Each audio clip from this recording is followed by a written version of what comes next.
ರಾಹುಲ್ ಪ್ರಧಾನಿ ಆಗೋದು 100ಕ್ಕೆ 100 ಸತ್ಯ ಎಂದು ಮಾಜಿ ಸಿಎಂ ಸಿದ್ದರಾಮಯ್ಯ ಹೇಳಿದ್ದಾರೆ.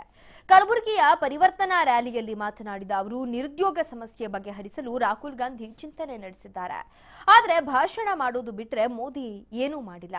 5 ವರ್ಷಗಳಲ್ಲಿ ಪ್ರಧಾನಿ ಮೋದಿ ಸಾಧನೆ ಶೂನ್ಯ ಎಂದು ವಾಗ್ದಾಳಿ ನಡೆಸಿದರು.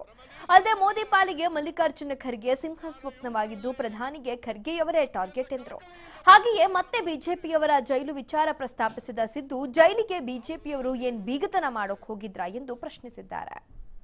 ಯುವಕರ ಸಮಸ್ಯೆಗಳನ್ನು ಅರ್ಥ ಮಾಡಿಕೊಂಡಿದ್ದಾರೆ.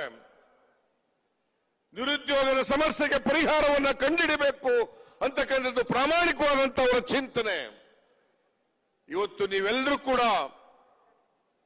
ಮತ್ತೊಮ್ಮೆ ಕಲಬುರಗಿ ಕ್ಷೇತ್ರದಲ್ಲಿ ಈ ಭಾಗದ ಜನ ಕಾಂಗ್ರೆಸ್ ಅನ್ನ ಆಶೀರ್ವಾದ ಮಾಡಿ ಮಲ್ಲಿಕಾರ್ಜುನ ಖರ್ಗೆ ಅವರನ್ನ ಸೋಲಿಲ್ಲದ ಸರ್ದಾರ,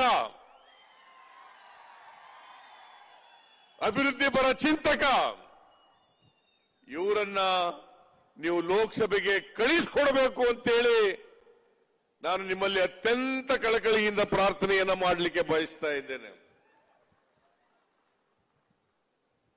ಮಲ್ಲಿಕಾರ್ಜುನ ಖರ್ಗೆ ಅವರ ಬಗ್ಗೆ ಹೇಳಬೇಕಾದಂತ ಅಗತ್ಯ ಇಲ್ಲ. 9 ಬಾರಿ ವಿಧಾನಸಭೆಗೆ ಆಯ್ಕೆಯಾಗಿ